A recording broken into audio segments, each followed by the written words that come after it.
All right, it's Simply Bitcoin. We break down the news from Twitter, the Daily Fail meme review, software releases, and the websites by plebes or plebs. Drop us a like, subscribe. We're going to the numbers. At the time of this recording, the block height is 681,770. The Bitcoin price 57,150. Chain rewrite days 658. Total lightning capacity 1,242.89. Bitcoin versus gold market cap 9.19%. And sats per dollar 1,750. It's okay.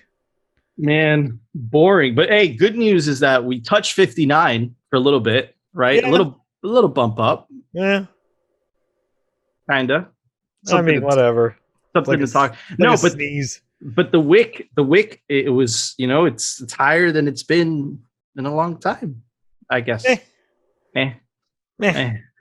Oh, boring. This is nothing to write home about. This is why we don't waste our time talking about the freaking price and drawing charts the whole time, Yeah, dude, that would be like there's only so much imagination you can have with this right now.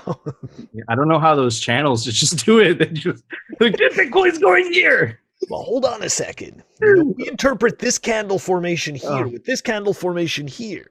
Man. No. Anyways, the only thing that matters is if you have more sats than the day before. But anyways, Phil, it's time for the Daily Fail. Told you there was a lot of fails this weekend. We couldn't cover them all. This was a great fail from the weekend. I'm starting it off, though, with a tweet from Bitcoinator. Okay, have fun staying extinct. And that is none other than, of course, right? Got Charlie Munger and Warren Buffett. There you go, money go burr. Anyways, this is not the meme review. This is the fail. Okay, so why? Let's see what Charlie Munger had to say about Bitcoin. Well, those who know me well are just waving the red flag of the bull. Of course, I hate the Bitcoin success. And I don't welcome a currency that's so useful to kidnappers and extortionists and so forth, nor do I like just shuffling out a few extra billions and billions and billions of dollars to somebody who just invented a new financial product out of thin air. Financial product. So check this out, right? So he gets things. So it's interesting, right? Because we've all shown this time and time again. It's not just us. This comes from many credible sources. The majority of crime uses the U.S. currency. Okay, so he's totally full of shit about that. But really, what he said, if you're listening, is that he hates Bitcoin because it enables freedom. Right? There's no censors. Doesn't like it because it's not centrally controlled. I mean, that's it right there. These people, him and Warren Buffett, they're very close up to the top of the money spigot. So the Cantillon effect has done nothing but benefit them, especially in the last 20 to 30 years. Okay. So yeah, he's gonna, what? He is an enemy of Bitcoin, and he is going to have fun staying extinct. Man, very, very well put. Yeah, Phil, look, there you have it. Another fiat billionaire, screaming, old man screaming at the sky, Homer Simpson meme. Yeah. And he's just pissed, man. He's pissed that, his racket, it's over. It's essentially what Bitcoin does. It levels the playing fields with the elites, with the financial elites. And they absolutely hate it for it. You see this with Mark Cuban that we've covered many times on the Daily Fail. Dude, they like having that upper edge. They like benefiting from, I guess, the top of the hierarchy in the fiat system, dude. And they can't do that with Bitcoin, right? Bitcoin, everyone's equal, and they hate that, and you see it here. And the lies from that guy, it's like, it's going to benefit. No, but it's like he completely forgets that half the world can't even use the system that he uses, the financial system that he uses, right? So it's like, doesn't even mention that part, doesn't mention, doesn't care. Doesn't even mention that, people in Venezuela they're not using Bitcoin to speculate like a lot of people in the Western countries. They're just using Bitcoin to survive, to save, so they don't lose everything to inflation. So is that a network that's useless? It's useless to you because there's no way that you could benefit from it. There's no way that you could benefit from it the way that you would benefit from the fiat system. Yeah, exactly. So it's, man, whatever. He's going to have fun staying Bitcoin poor. Anyways, Phil, it's time for it. The daily meme review. All right, everybody. The meme for today is brought to us by @Lena Seishi. Toxic Bitcoiners. Awesome tweet. And it was recommended by Top Roller. Definitely a fellow plebe. Let's check out the meme. Shout out to Top Roller. Yeah, shout out to Top Roller. Toxic Bitcoiners are the reason why I don't have any Bitcoin. A few years later, remind me again, we don't have that. Man, excellent meme. And look, that's just a great example of what we just saw, right? Yep. It's like, because you don't have that unfair advantage, you just like, I don't want to participate in that. And then, you have fun staying poor. So, man, excellent meme. And for that, I'm going to get beat by Phil today. I'm going to give it a basic tomato. Oh, what about you, Phil? Tomato. I like that. Wholesome. If you add salt and pepper, it tastes really good. All right. You know what? I really liked the... probably not that. I mean, it's a fake tomato, so it's going to taste like crap. But anyways, you know what? I loved it. And I think it's one of those easy to understand memes. You don't have to specifically be in Bitcoin to understand it. And you know what? For that, I am going to give it a speaker. Oh, a mini speaker. Man, simple scores today. We're calming it down. That's right. We're like a wave, right? It's like a wave. I agree. Right? Okay. So I like it. It's kind of ebbing. It's not flowing right now. But these are good. These are great memes. They're great memes and great basic scores. Rounding memes, right? They're focusing. Yes. These are humble scores. Anyways, Phil, it's time for the Daily News, sponsored by Crypto Cloaks. All right, everybody, we have an update. Not 2 days ago, this wasn't looking so good. It's looking a little bit better. Anyways, it looks like a lot more mining pools have signaled for Taproot. Specifically, I'm going to read out. F2 pool has signaled. Slush pool has signaled. Foundry USA has signaled. And that's about it. Combining, they have around 25% of the hash rate. Not bad, but we still got to come up. Again, it looks like the Chinese mining pools are just not really caring. And Phil, one more tweet before I get your thoughts. The pretty cool tweet from Documenting Bitcoin. Does a really good job at documenting Bitcoin. That's Phil's joke, by the way. Africa is leading the world in peer-to-peer Bitcoin trading volume growth this year so far. As you can see, I guess the red represents more trading volume and the blue not so much. So look at all of Africa, Phil, and Saudi Arabia. Mm-hmm. And, this just goes to Charlie Munger. What were you saying about, Bitcoin being useless? Apparently a lot of Africans don't seem to think so. And they'd be right because their currency is just being inflated away. Bitcoin is an amazing store of value. So Charlie Munger. Anyways, Phil. Yeah. Stop reminding everyone that the bad joke is mine. Okay. That's just terrible. But no, I'm kidding. So it made me laugh. It made me laugh the first time, which is why I keep repeating it because I thought it was funny. It's like a terrible old man joke. Anyways, it's like the kind of stuff like that my father says, So anyways, okay, besides that, when we reported on this a couple of days ago, there was like 3 green blocks. So that's pretty cool. We could see that, look, don't get me wrong, man. It's just a couple of days. We're Monday.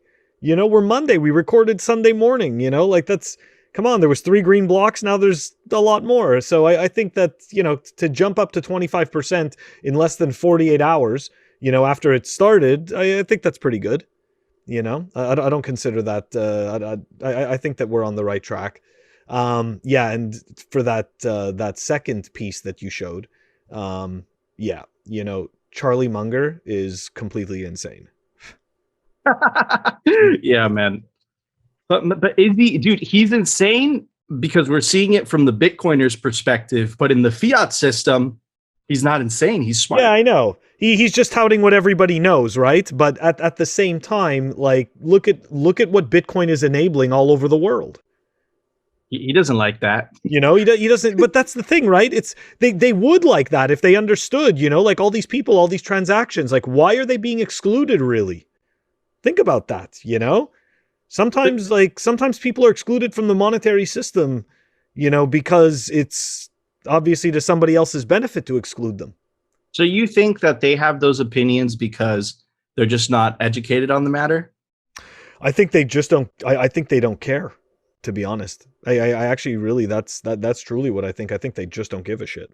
You know, like they make enough money. They're able to control their wheelhouse, right? The hell do they care whether these people are in the financial system or not? And if these people do get into the financial system, they're, the only way that somebody like them is going to care is if they're getting a piece of it or not. Yeah. That's, so.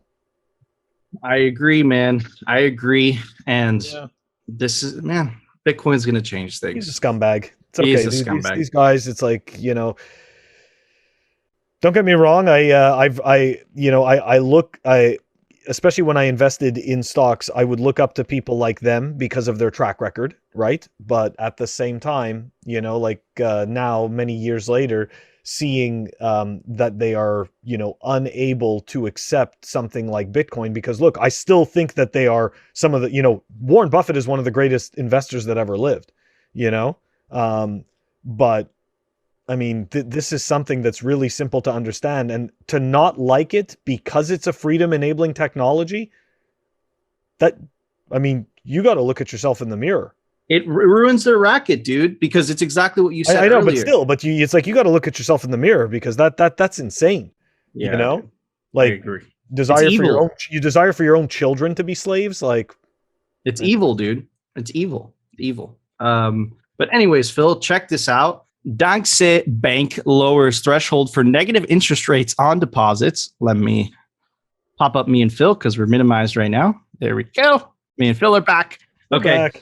To quote the article, Danske Bank said on Monday, it's a bank based in Copenhagen, Denmark. Monday said it would lower the threshold for applying negative interest rates on retail deposits to 100,000 Danish crowns, about $16,000. In November last year, Danske lowered its threshold for when it would charge customers 1.5 million crowns to 250,000 crowns. So again, it's just lowering that. I remember a couple years ago, the bank said, look, we're only charging negative interest rates for accounts holding more than $100,000. Now it's going all the way down. Now it's affecting smaller accounts, but this was an inevitability. This was going to happen. And to quote, I guess the head of personal relations, Mark Warhansen, at the same time, we see a significantly increasing deposit surplus, which in the current interest rate environment results in a considerable expense for the bank. This is obviously not sustainable for us in the long term. So look, I know it just sounds like a bunch of words and doesn't sound important, but if you zoom out and you start to understand what is happening, banks right now, specifically in Europe, the US is the only bank that's like holding out. And the only reason they're able to do that is because the US is the world reserve currency, and the Fed is the central bank of central banks, right? But in Europe, they've been playing with negative interest rates for a while. And what negative interest rates basically mean is, before, if you used to keep your money in a bank, the bank would pay you money, right? Because they're making money off your money by lending it out to other people. Now, if you keep your money in a bank, and now the limit's all down to 16,000. If you have more than $16,000 and you're holding it in that Danish bank, you actually have to pay the bank for holding your money. So your money, just by sitting in the bank, not only is it losing value because of inflation, not only do you have to pay taxes, but now you also have to pay the bank for them holding your money. That is how absurd it's gotten, right? So it's like, and the reason that they do this is they try to force you, they try to put your arm behind your back, and they try to force you to spend your money. They don't want you to hold your money. We've played you videos of Christine Lagarde saying, well, we understand people are upset, but it's just the way it is, right? They don't see you. They don't benefit their system. They don't benefit if you're just holding cash. They want you to spend it, right? And this is exactly why Bitcoin exists. right? Because you don't have to hold your money in a bank anymore. You could just withdraw it, hold it in Bitcoin, and you're out of their fucking grasp. And it's scary, dude. And you think that could end? Man, they've been lowering interest rates every so often. The more they get, every time there's a financial, catastrophe like 2008, they just lower the interest rates, right? They've ran out. That's why they're negative at this point. And we're like in uncharted territory. It's just like, why deal with all of that? Buy Bitcoin. Bill? I just want to go back to the beginning of what you said and just add, they still make money against the money that you save with them. But on top of that, they're charging a negative interest rate. So, this is, again, right, more of they've got no tricks left to pull out of the hat, right? The magician's got nothing left. And at this point, all they can do is, what are they going to do, right? They're going to continue to charge you, like you said, more and more and more for less and less and less. I mean, so what are you supposed to do? Okay, you keep your money under the mattress. That's kind of crappy, right? And you're going to hold it in cash, which, like you were saying, is always losing value. Or what do? You throw it into the stock market, okay? If you're not willing to do the work and research, right? You're going to end up giving your money to like some type of a personal finance, expert, so to speak. And, you're going to be doomed to some very, very low, some very low growth rate.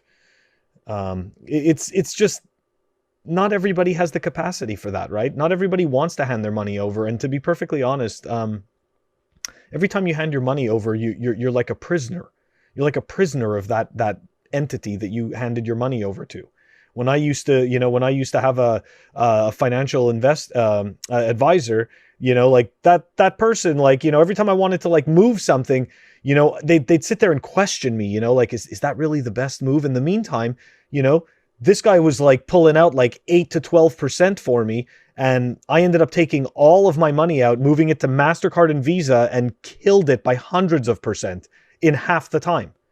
So these guys, it's not to say that that's everybody's situation, but it's just, not every, they don't care about your value. They don't care about your money. That's something that I learned very early on. You care the most about your value.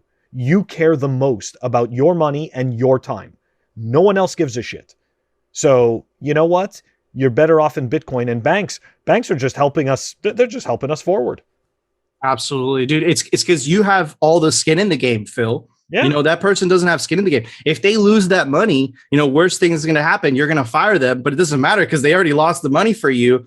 And if you're holding and you're investing your own money, dude, that's your life. That's your future. Yeah. So you have every incentive to perform. These people are rent seekers, right? Their incentive is to keep you within their grasp because that's the only way they get paid. They get paid with fees, man. It's a scam. And this is why we Bitcoin.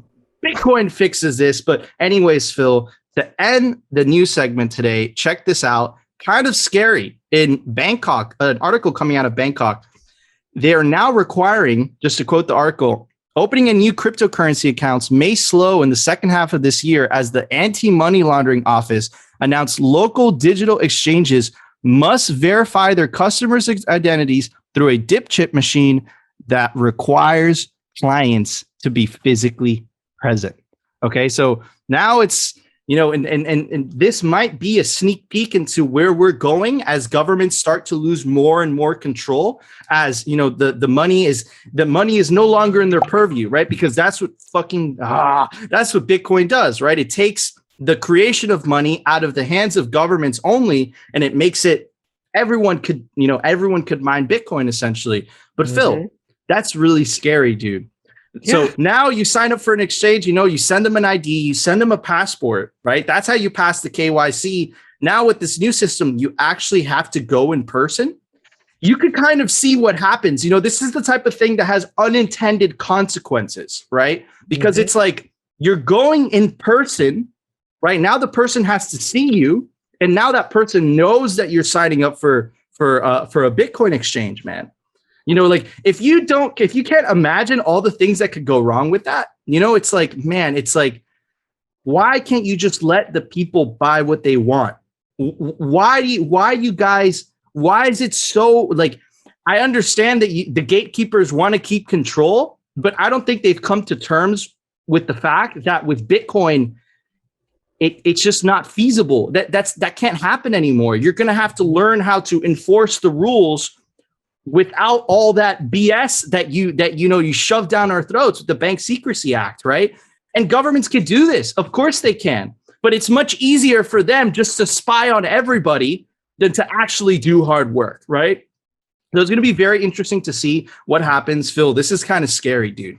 Like, this is the type of thing that we thought could happen, but like never imagined that it would happen, you know? I think, you know what, though? Necessity is the mother of all invention. So I'm kind of thinking that we may end up seeing some type of way to create the, I think we're going to see like dark net exchanges, for crypto coming out of there, because what are you going to do, right? Like at that point, you can almost sit there and guarantee. I mean, look, if everybody has to be there in person, like now the $5 wrench attack becomes something way more prevalent, I don't know. I just think it's totally insane. I mean, I feel bad, obviously, for the people living there that have to go through that to purchase, to purchase crypto. And I hate that word. That word is awful. That's why I just say Bitcoin. It's word. Bitcoin and shitcoins. Yeah, that's what crypto is Bitcoin and shitcoins. Yeah, exactly. So, I don't know if they are just purchasing shitcoins, but like at the end of the day, like that is a horrible government move, and totalitarianism doesn't end well. Pretty much always has ended in revolution. So yeah, I don't see why governments would want to keep trying this experiment over and over again. It's just ridiculous. The gatekeepers, they just don't want to give it up. They don't want to give it up. They're so used to that power, man, So, but anyways, Bitcoin fixes this. But Phil, there was a software release today. Why don't you tell everybody about it? Software releases. All right, guys, we have Umbrel version 3.10 that was released, and the link to that is down below in the show notes. Awesome. Thank you, Phil. Guys, we have a special announcement. We just hit 1,000 subs. It wouldn't be possible without all of you guys. So we love you from the bottom of our hearts. Thank you so much. This is a dream. This is a dream come true. I can't believe that Phil and I just every day we tell you the news, the fails, the memes. It's an honor to do this for you guys. We're super blessed, and it wouldn't be possible without you guys. So thank you so much. Thank you guys so much. It's really amazing. Absolutely. Absolutely. All right, guys, that was our show. You know what to do. If you enjoyed the episode, smash that like button. And of course, if you want to continue hearing the news from the Bitcoin pleb perspective and the catastrophic fiat and shitcoin fails, definitely consider subscribing. And we will see you tomorrow for another episode of Simply Bitcoin.